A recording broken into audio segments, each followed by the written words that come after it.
Calculus, video 42, related rates, example 1. So I have a problem here. Maybe take a minute or two and just write down the problem, maybe pause the video so that you can have it and read it as we're going along here.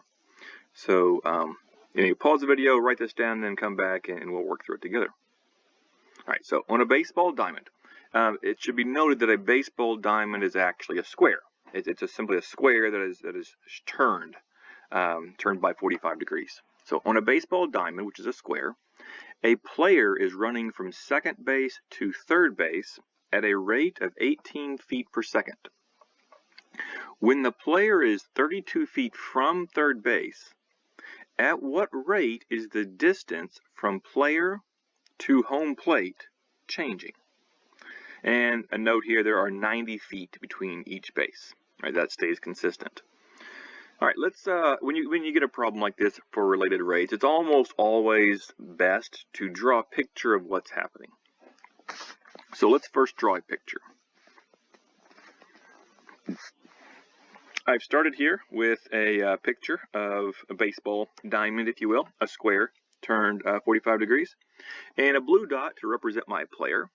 And so we can imagine a player running, if you not familiar with the bases, over here is first base, here is second base, here is third base, and here is home. And what we want to know here is this player is running at a rate of 18 feet per second, 18 feet per second, moving in this direction. What is the rate at which the distance from player to home plate is changing? So from player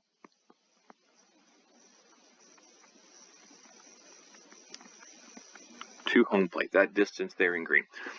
As the player is moving towards third base, the distance between player and home plate does change. So it will change at a particular rate. And the question is, at what rate is that distance there in green changing? Okay, a couple other things to note. It says in the problem that there are 90 feet between each base. So 90 feet here, 90 feet here, 90 feet here, and go ahead and write on the inside, 90 feet here. Okay, so what would you do if you had to solve this problem? Well, here's what I would do. I would write down the rates that I know, and I would write down the rates that I want to know, and then I would come up with an equation that relates that first variable with the second variable. That way when I take its derivative, I'll have the rate that I know and the rate that I want to know. So it's helpful here to write any variable as a letter. Now, if something is changing, then it is a variable. If it's not changing, then it's a constant. Things that are changing here, if you're imagining the player running to third base there, you've got this distance between player and third base. I'm going to call that distance x. That's changing. Look at the distance between third base and home plate, right, along the base path there between third base and home plate. Right, between here and here. That distance is 90 feet. That is not changing. Since that is not changing and it remains 90 feet no matter how close the player gets to third base, I'm not going to give a variable to that. I'm going to leave it 90 feet. What else does change is this distance in green there. Let's call that, say, y. So x is changing, y is changing, 90 feet is not changing. Is there a relationship that we can create that relates x and y? We can. There's a couple of options here. One you might think of as the Pythagorean theorem. X squared plus 90 squared is equal to y squared, because y is the hypotenuse here. We can do that because we have a right triangle, because we know that a baseball diamond is a square. So at third base there, we get that right angle. You could have used some trig function, right? You could create some angle theta and do like the sine of theta is x over y. The problem there is we've introduced another variable theta, which is also going to change as the player runs from second to third base. We could have an area of a triangle formula, and if we knew that particular area, that it would be an option as well. But we're introducing another variable in which, as the player runs from second base to third base, the area of the triangle is also changing. And so adding that other variable is probably not the best idea. So let's go with our first choice, Pythagorean theorem.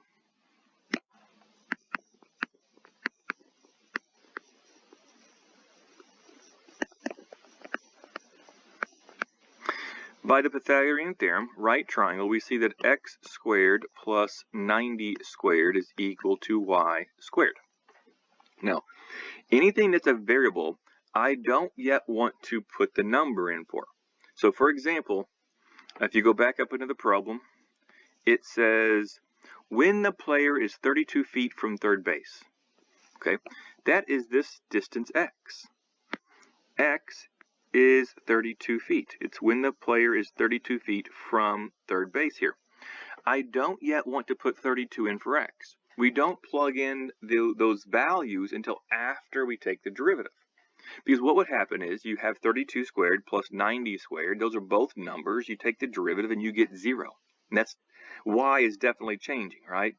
As the player moves towards third base, dy dt is not 0. So don't plug in the value of 32 into the x yet. Wait till after the derivative. What we want to do now is take the derivative implicitly with this equation. We have x and y related to each other. Therefore, when we take the derivative, we'll have a dx dt and a dy dt. We'll have the rate at which x is changing and the rate at which y is changing related to each other, and that allows us to solve for dy dt. So, things we know. I like to write down things we know. Over here on the left, we know that dx dt, the rate at which the player is changing, is equal to, if you said 18 feet per second, you're almost right, but not quite. Because what's happening to x as the player moves towards third base? Isn't x getting smaller? Right? The distance between player and third base is getting smaller. That distance x is getting smaller. So dx dt is not 18 feet per second. Dx dt is negative 18 feet per second. Because x is getting smaller. Okay, what is dy dt? That's the rate of change from player to home plate. That's what we're looking for, so we'll put a question mark there. And the other thing we know is that x is 32 feet. We're looking for what happens when x is 32 feet, but don't plug that in yet. Okay. We go back to our equation, the Pythagorean theorem, x squared plus 90 squared is equal to y squared. Note that 90 squared is a number. It's, 8,100. The derivative of a number is 0. So when we take this derivative, don't try and do power rule on 90 squared. Don't bring the 2 down times 90 to the first. Or that's not how that works. It's a number, its derivative is 0. But with x and y, since x and y are not t, when we take their derivative, we'll do the chain rule, and we'll need a dx dt and a dy dt. Should look something like this. The derivative of x squared is 2x times, chain rule, dx dt. The derivative of 90 squared is just 0. And the derivative of y squared is 2y dy dt. Or if I simplify this, everything divides by 2. Divide by 2. 0 divided by 2 is still 0. Divide by 2.